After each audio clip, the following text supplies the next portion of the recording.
Now we move on to the next two raw materials. One is light and the last one is chloroplast.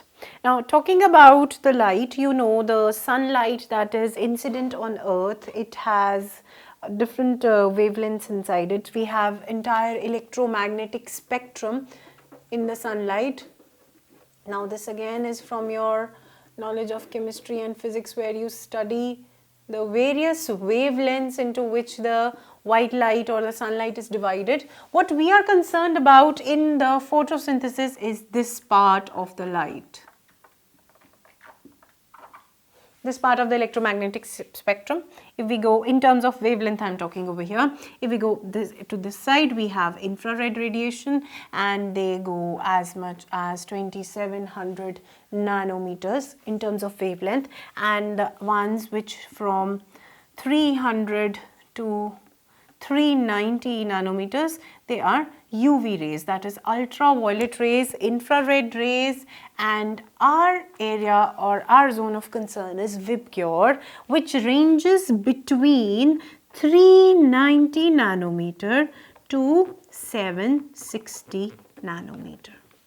Now this is the region of the sunlight that the plant is going to utilize and take its energy that is present in the form of photons and then do the process of photosynthesis, that is fix that energy in terms of chemical bonds. So we have the part of light which acts as the raw material for the process of photosynthesis. Now this 390 nanometer to 760 nanometer, talking about a term known as PAR. Inside this also we have a thing known as PAR, that is photosynthetically active radiation. This term is to be remembered, that what is the range of PAR, that is photosynthetically active radiation, that ranges between 400 nanometer, I'll write it over here, 400 nanometer to 700 nanometer. That is PAR. You have to remember this. This part of white light VIBGYOR spectrum is used as much as 400 to 700 nanometer.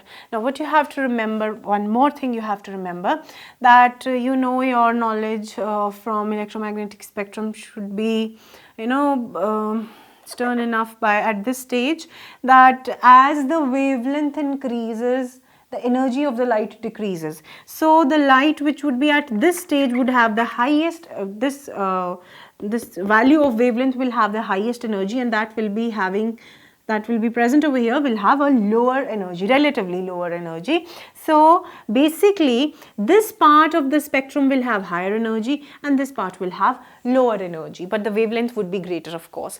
So we have violet, indigo, blue, green, yellow, orange and red. This is the expansion of this term VIBGYOR. The photosynthetically active radiation ranges between 400 to 700. Now this visible spectrum is 390 to 760 nanometer. It has been observed that as the energy is higher at this end, the rate of photosynthesis is also higher at this end.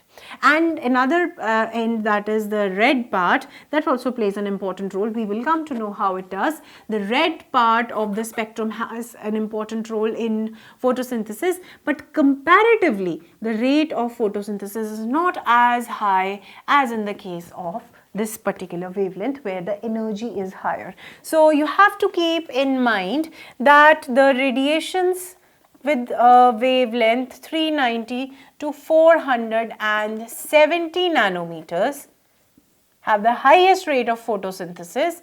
Then we have 660 to 700 nanometer, which corresponds to the red part, that also has a higher photosynthetic potential, okay, in terms of giving the energy. So this is the red part, this is violet and blue part. So we have these two regions, and as we had talked about this particular region, that is 760, at times beyond 700 to 760 nanometer of wavelength is termed as far red radiation.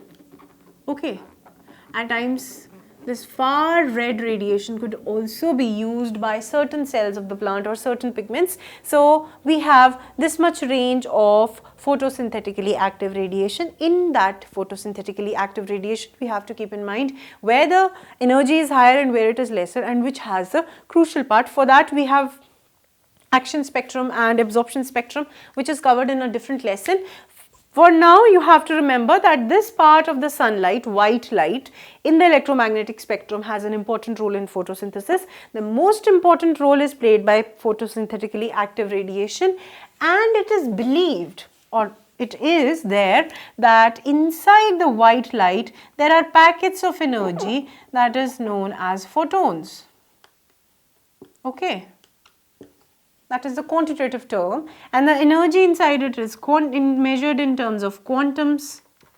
So this is also to be remembered, that you can brush up from your knowledge of chemistry. I need not to bring in chemistry over here. As much as required for understanding the biology, that would be taken care of, but this part you can tally with your knowledge from chemistry. And lastly, we have the chloroplast, that is a cell organelle, that is a semi-autonomous cell organelle which is present inside the plant cells. Basically, it is a green plastid. You have to remember this. Okay, it is a green plastid that is found in the plants. It has a double membranous structure. So this is all about the raw materials. Why I am not discussing chloroplast in length, because next lessons would be dedicated to understanding the ultrastructure of chloroplast that you have to deal with. So this is all about the raw materials involved in photosynthesis.